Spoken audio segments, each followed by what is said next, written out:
Try 5 pairs for free at warbyparker.com. With the TouchNote app, you can send your favorite photos as real cards straight from your phone. Simply choose your photo, write a message, and tap send. It's so quick and easy. Go ahead, surprise someone you love. Download the TouchNote app now. We are all out of time here on Weekends with Alex Wood. Happy Easter to all of you who are celebrating. I'm going to go to my hardworking colleague. Man, you are really bookending this day, Candace Gibson, so take it away. As you do every weekend, Alex. Happy Easter to you. Happy Passover as well to many of those who are celebrating. As we do say good day, everybody. I'm Candace Gibson at MSNBC headquarters in New York. A rear sighting this Easter Sunday, and we're not talking about the Easter Bunny, of course. Could I ask you a couple of questions? Will you testify before Congress, sir? So that's what Robert Mueller sounds like, speaking, albeit briefly. First time on camera since the release of his report. Plus, what's next? Democrats on Capitol Hill are set to talk about political strategy of that fallout from the report as the I word, impeachment, hangs over their head. And Easter Sunday attacks, devastating and deadly blasts in Southeast Asia. And confirmation just hours ago that several Americans are among the dead, what we're learning at this hour. And that's exactly where we will begin as we come on the air at 2 p.m. Eastern Time. The breaking news, the U.S. State Department confirming moments ago that several U.S. citizens are among the hundreds of people who were killed in the Easter Sunday attacks. The coordinated simultaneous blast come just 2 days after a U.S. naval fleet arrived in the South Asian island country for a week of exercises. Now, officials are now describing these Easter Sunday blasts as a terrorist attack by religious extremists and have declared a curfew on that entire island. President Trump tweeting his condolences this morning, saying, "We stand ready to help." NBC foreign correspondent Sarah Harmon is following the developments from London. And Sarah, officials in Sri Lanka are saying that it is a river of blood over there. A river of blood. It's not just officials saying that, Candace, it's eyewitnesses as well. This is the worst violence that Sri Lanka has seen since the end of its civil war 10 years ago. We now know that Americans are among the dead. Sri Lanka's foreign ministry says that at least 2 U.S. citizens were killed. They're dual U.S.-British nationals. The ministry also said 9 foreign nationals are still missing. Unclear what country those 9 people are from. And, quite tragically, there are still 25 unidentified bodies believed to be foreigners who are at the mortuary right now.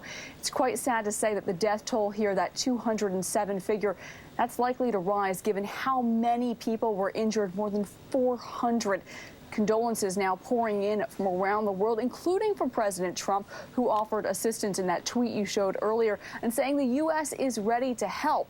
The U.S. State Department said that attacks on innocent people gathering in a place of worship or enjoying a holiday meal are affronts to the universal values and freedoms that we hold dear. And Candace, in terms of the investigation, attention is now turning to what Sri Lankan authorities knew and when about the possibility of this sort of attack. Today, the Prime Minister acknowledged that there had been information on potential terrorist attacks. He says an investigation will now take place into why precautions weren't taken. At this point, 7 suspects have been arrested. Sri Lanka's defense minister is describing this as a terrorist attack by religious extremists. However, he's not saying what kind of religious extremists, and no group has claimed responsibility yet. Candace? And Sarah, as such, the Sri Lankan officials just 10 days ago, I believe, issued a warning of a terrorist attack being possible. Yeah, and the government is now trying to get control of this situation. They've put in an overnight curfew across the island until 6 a.m. People have to remain indoors. Travelers who have planes to catch are being allowed to leave if they can show a plane ticket and their passport at a police checkpoint. Authorities also blocked social media and messaging services. They say they're trying to prevent false rumors from circulating online. Candace, the Pope condemned the attack this morning on what is shaping up to be a tragic Easter for the world's Catholics. If you remember back to that fire at Notre Dame Cathedral earlier this week, and now these horrific attacks, a very sad Easter indeed. Yeah, in fact, I was on the air with Reverend Al Sharpton a little bit earlier today, and he says this is the worst Easter he's experienced in some time. He had several black churches that were burnt within the last 2 weeks as well back here in the U.S. Sarah, thank you. Should mention former President Obama as well says the attacks on tourists and worshippers are an attack on humanity. Many people giving out their reaction to this tragedy there. Okay, so joining me right now on the phone is former FBI double agent Naveed Jamali. Actually, he's joining me in person, and also with us by phone is from Sri Lanka is Faraz Shakatal. He's the director of English News and Sri Lankan broadcaster. Faraz, can you hear me? Yes, thank you very much. It's Faraj Shaukatali. Thank you, Shaukatali. I appreciate the correction. Faraz, give me a sense of where you are, what city you are. These attacks took place in several cities, including the capital of Colombo. I'm actually based in Colombo, and as is our studio, which is also in Colombo. Okay, got it. The attacks happened. Go ahead. The attacks happened in the west of Sri Lanka, on the west coast, and also on the east coast, and also in Colombo itself, where they also targeted a large church and 3 star-class hotels, where the biggest damage happened, unfortunately, in the churches, especially the one on the western coast, which is not far from Sri Lanka's the Colombo airport. And when this took place early in the morning there on Easter Sunday, when many people were at places of worship there. And those hotels that you mentioned, they're luxury hotels that are popular with tourists. Describe to me how massive this explosion and this coordinated attack was. Actually, it was absolutely massive.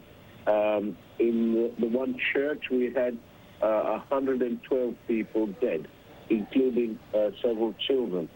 And the attacks on the hotels were at about 8:45 a.m. local time in Sri Lanka. And it was at the time when they were having a special sort of service in the restaurants to mark Easter morning.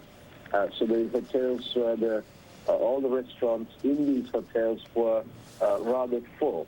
And it's clear that for the first time in Sri Lanka, we had an attack on targeting tourists. In the past, when we had the so-called civil war, which ended in 2009, there were no attacks on tourists at that. So is the feeling that this was an attack?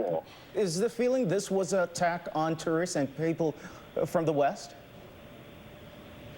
Well, it was certainly an attack because in a tourist hotel, one is simply unable to tell the mix of the people. Certainly, there would be more tourists than locals, and the tourism industry in Sri Lanka will take a massive hit, especially because millions of dollars have been spent on tourism assets by entrepreneurs in this country, and it is undoubtedly a hit on the tourism industry in Sri Lanka. Wow, well, quite a day indeed. Some 5-star hotels were attacked, and also some places of worship there on this Easter Sunday in the popular tourist destination of Sri Lanka. It's happening about some 11 years after the Mumbai, India attacks that killed about 160 people. I do appreciate you being here with us, Faraz, and I hope you guys stay safe over there. Best wishes to you. Thank you very much. All right, so let me talk to Naveed right now. And even you might have heard me mention at the top of the show right there, just 2 days ago, a fleet of U.S. Navy vessels arrived right there in Sri Lanka to conduct some exercises that they've been doing for 25 years. The 7th Fleet, as it's called, tweeting it out that they had arrived there in Sri Lanka. And then we get this attack that was clearly targeting, as you heard there, some foreigners. Is it possible that U.S. service people may have been the target here? What do you think? Well, I think that I don't want to be very careful about speculating here, but look, it's important to understand that when it comes to terrorism, this is always the script. There's the first order effect, which is the actual kinetic attack, the bombing, the shooting, whatever it might be. But then there's the second and third and fourth order effects, which is terror. So the primary goal in terrorist attacks is not just to cause damage and death, but rather to make a statement. I mean, usually terrorists are conducting an activity against a much stronger, larger military, and they have no actual hope of being able to directly impact and overthrow a government, but instead they want to send a message. So your point about two things. One is the selection of targets. The second is, of course, the dates. I mean, these are things when it comes to terrorist attacks, which we've heard the Sri Lankan government has said this was a terrorist attack, that these are meant to be statements. Why didn't this happen yesterday or tomorrow and happen on Easter Sunday is very much is not a coincidence. So this is meant to be a statement. So it is, of course, and again, we're talking about 3 churches and 3 5-star hotels. I mean, that is clearly, in my book, an indication that this was a message towards perhaps the West. Quite frightening there. We should mention that there are reports that the 7th Fleet says that all of their personnel are safe, but as we mentioned a little bit earlier, there are some Americans who are confirmed among the dead there. So, Naveed, they were warned several days about a possible attack. I know it's early conjecture and speculation at this point because we don't know who's responsible for this, but what sort of groups are at play in this part of the world? Yeah, so it's very much Sri Lanka, unfortunately, as the previous guest mentioned, you know, the Tamil Tigers, there was a civil war up in 2009, but most recently, you know, the country is primarily Buddhist, but it does have minority populations with Christians and with Muslims. And as early as 2018, we saw a sort of rise in sectarian violence. There's also the fact that Sri Lanka sits between China and India, which are in very many ways at opposing odds. So you have external as well as internal influence. But it's important to understand that the previous violence in the last year between Buddhists and Muslims was in many cases, it was like almost mob violence. It was not coordinated attacks like we're seeing here. This is something that really hasn't happened even in the Civil War. I mean, this is something that is a coordinated, planned out. I mean, just to have 6 attacks at 6 targets simultaneous shows a level of sophistication that we haven't seen in Sri Lanka. And it is very, I mean, that alone is something that I'm sure counterterrorism experts around the world are taking note of. And I found it absolutely incredible how they were able to pull this off, because some of the locations, based on the map, there are 161 miles away from each other and near simultaneous attacks. You see the island nation there of Sri Lanka. As you take a look at that, I do want to bring up, we are getting a statement from the State Department, the U.S. State Department moments ago, the Secretary of State saying the attacks on innocent people gathering in a place of worship or enjoying a holiday meal are affronts to the universal values and freedoms that we hold dear and demonstrate yet again the brutal nature of radical terrorists whose sole aim is to threaten peace and security in that part of the world. Naveed, I know that after this took place, a number of different people and a number of different governments increased security at places of worship because they found that this was such a random location but still not a random date for this sort of attack.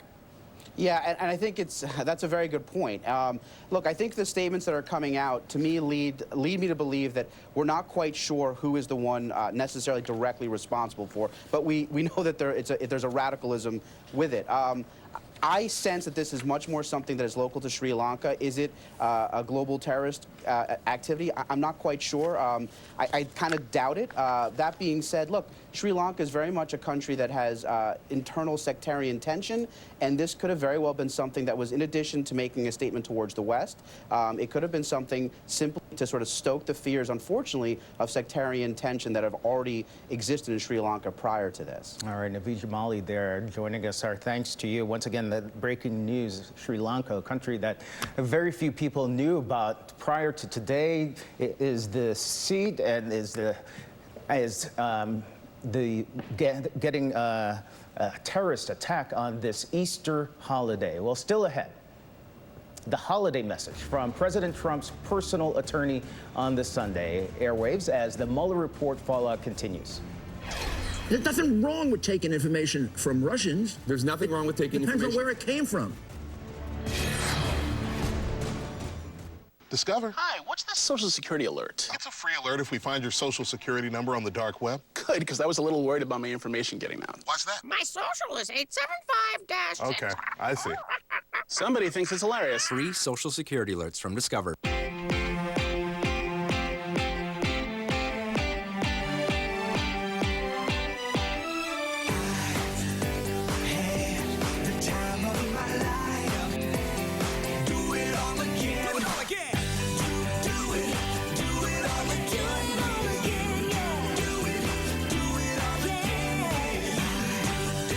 Negril, Jamaica's most sought-after beach resort.